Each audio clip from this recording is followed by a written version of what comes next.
Welcome to Elementary Music with Donna. I am Donna Rhodenizer. Hi. I'm going to talk to you today about a book called Clap and Clang. It is actually a language arts series that came into the music room, but it is combining language arts and performing arts. And this one is great to add a little bit of music things. It's written by Layli Harcourt and Ricky Wartzman, and it is published by Gage Learning. I don't know if it's even available anymore, but this is just a sample of what you can do. Find books that have any kind of sound element attached to them and use them in your music classrooms. Very simply, this is Joe likes to clap, Joe likes to snap, Joe likes to tap, Joe likes to clang. I would go slower with the students, of course. Joe likes to bang, Joe likes to twang, and Joe likes to do all of those things one after the other. Joe likes to clap and snap and tap and clang and bang and twang. So when I do that with my students, we find sounds that we think fit with each of those things that Joe likes to do. We can do this as a class. We can assign each student in a group that is responsible for those sounds. So you can just do body kinesthetic, anything you've got on your person or around you for the book, or you can add classroom instruments or a combination of both. Whatever you do for sounds, make sure you create a stop signal. I like to do this. I'm going to give it to you, and then I'm going to take it in my hand. The sound's in there, it's gone. So they're making the sound, making the sound, making the sound, and stop. So you really want to establish that before you start so that you have silence back and control back out of the sound that you're creating with your students.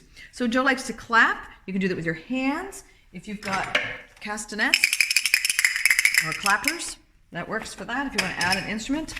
Joe likes to snap. Lots of kids can snap. I cannot. And so I have come up with different things to snap. So I have an elastic band and I put it around anything I can find so I can snap. That's my adaptation for me as a non-snapper. Joe likes to tap. Lots of things you can tap on. There's you've got sticks and you've got lovely wood blocks. You've got floors and knees and all sorts of things. And if you tap with your hand or you tap with your fingernails on the floor, those will all make different sounds. And it's a great chance to discuss the different sounds that you can make and why they are different. Joe likes to clang. Great chance to use triangles. Joe likes to bang, and here you see him with two pot lids.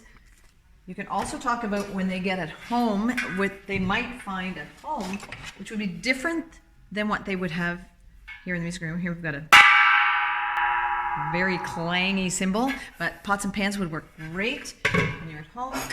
Joe likes to twang, and there he is with his laundry holder thing. I don't know what those are even called. And I have something with strings on in my music classroom.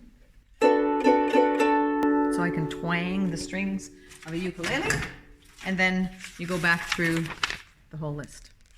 Again, you can have small groups of students that wait for their turn when Joe likes to do tapping and stop. Next group, let's hear the clanging group and stop, and so on around your circle. And then they can actually switch groups so they can experience different sound, creating different sounds, adding the different sounds, and listening for their word in the book. There's a little bit of combining language arts and music in your music classroom. Again, this is just a book that sort of came across my desk, and I said, I can use that. It is not something that I am saying use this book, but find books that will facilitate that for you in your classroom, and have a great time creating sounds and just experimenting and talking about timbre and color and louds and softs, lots of things to tie in with language, reading, books, and music. Have a great day making music, and make music a great part of your day.